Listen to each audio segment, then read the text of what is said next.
How's it going, everyone? It's Sam. We have to take a look at the crypto markets today because we are back up around 41,500. We're going to take a look at the Fear and Greed Index, some big events, really big event coming up this week, some different news in the market, and I also want to talk to you about a couple cryptos that I've trimmed my position on pretty significantly. I want to tell you where I put that money.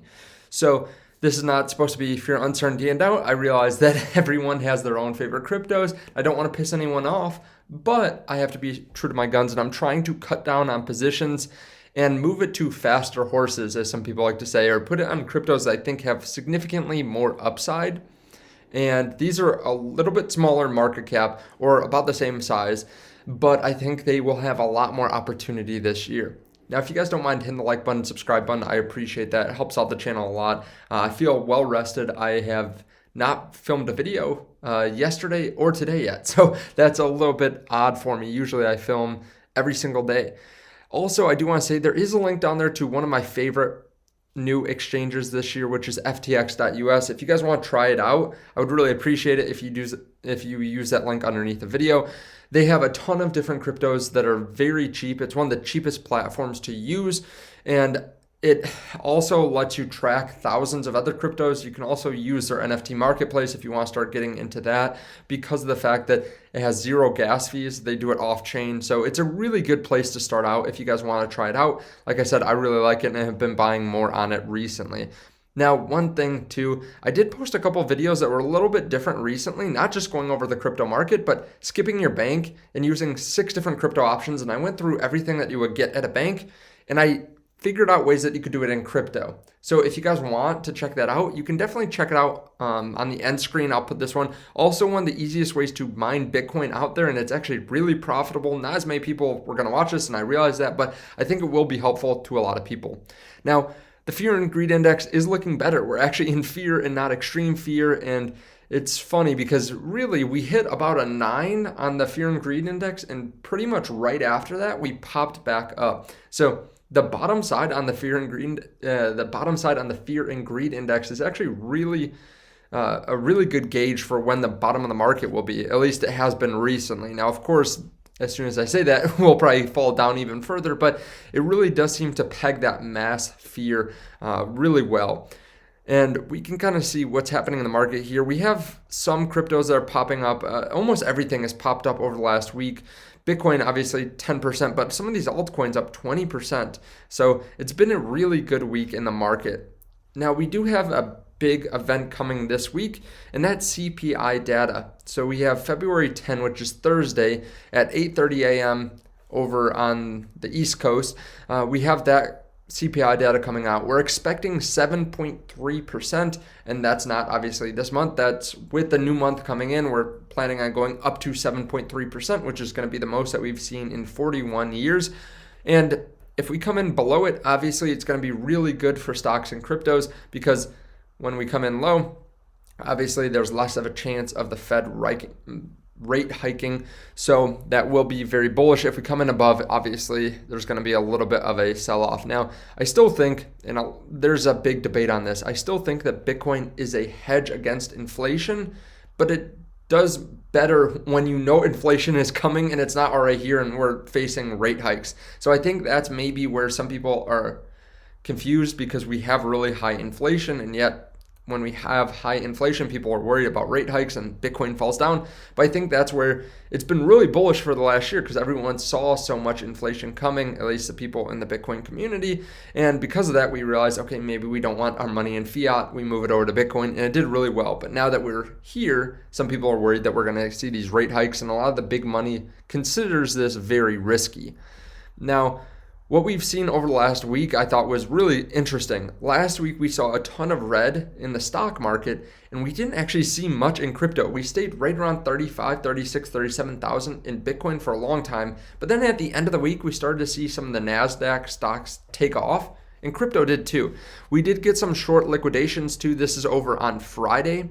We had short positions that were liquidated in the amount of about 99 million.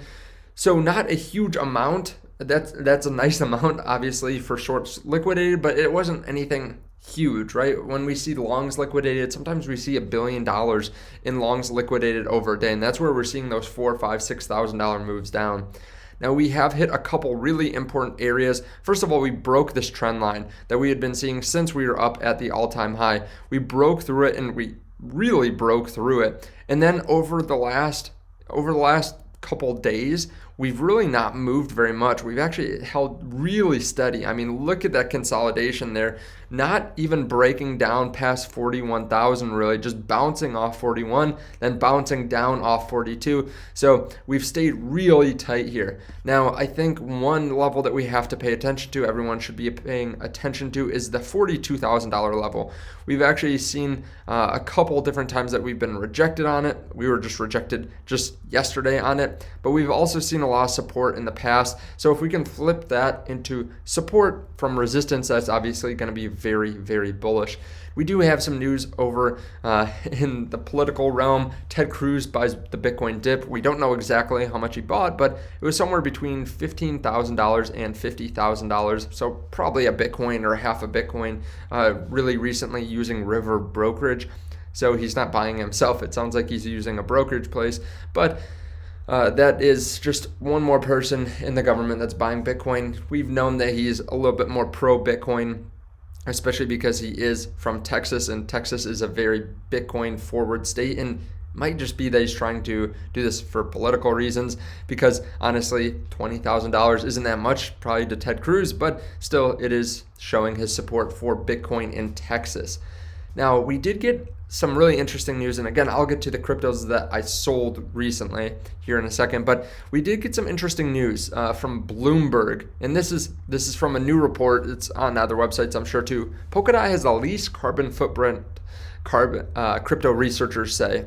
So they are looking at the controversial use of energy from these different blockchains, and I think you have to be careful, because when you're looking at this, we compare some of the top cryptos here: Cardano, Polkadot, Solana, Tezos, Avalanche, and Algorand.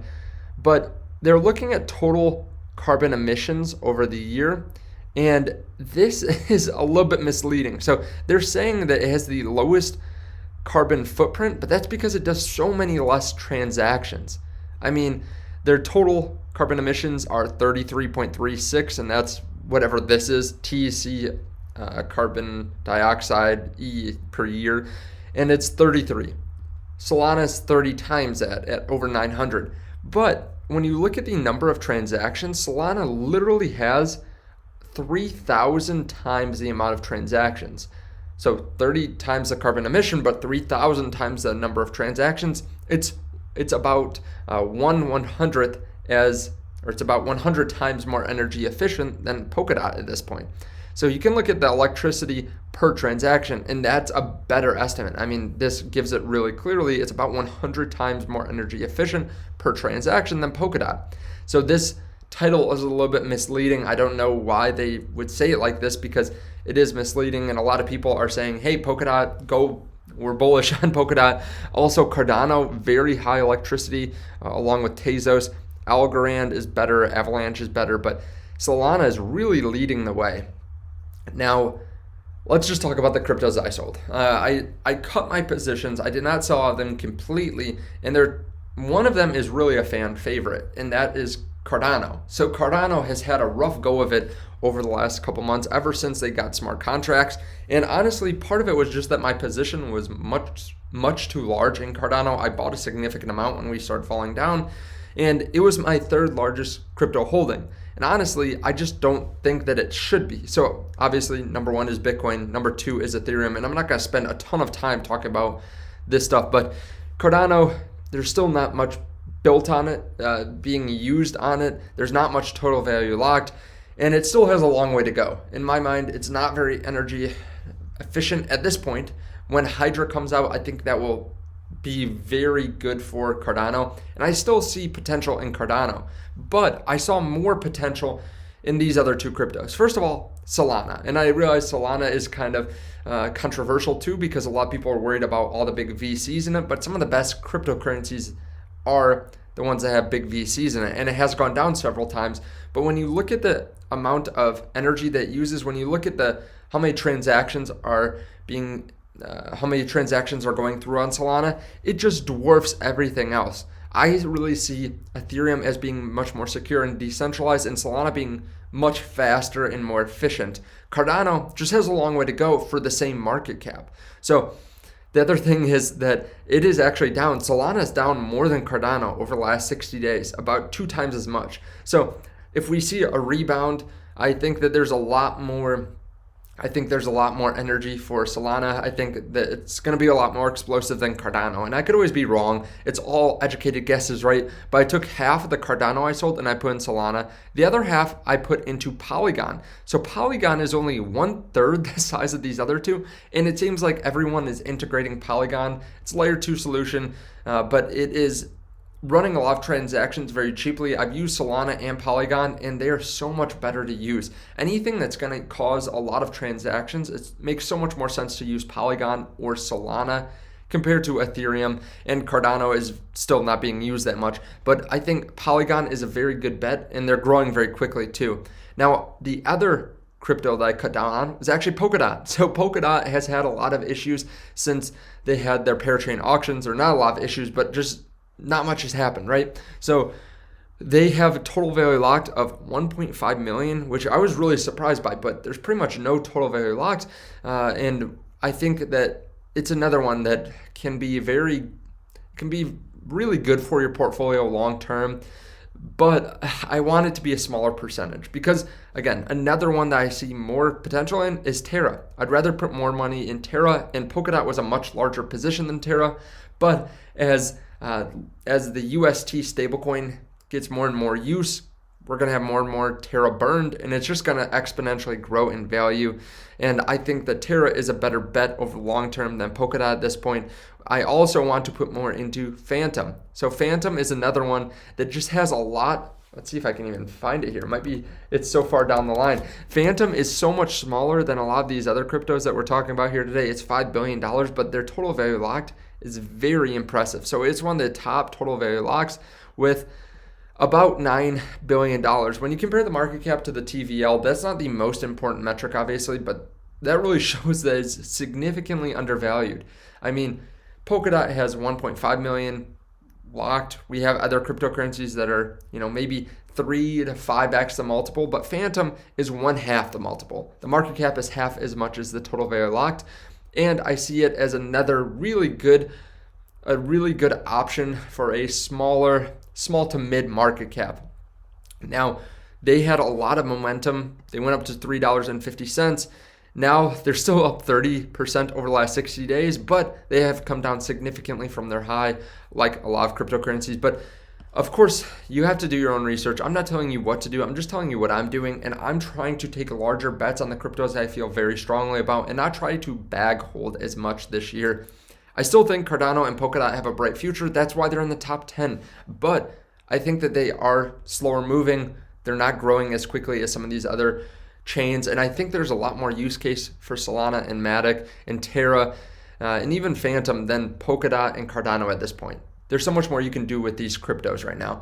But of course, like I said, do your own research. Thank you guys so much for watching. I really do appreciate it. Check out FTX underneath the video. I'll leave that link. And check out some of these other videos if you're interested. I really liked these videos. A really nice interview with someone from Compass Mining. And then, again, going through a bunch of different options to use crypto instead of your bank. Thank you guys, and I'll see you in the next video. Bye.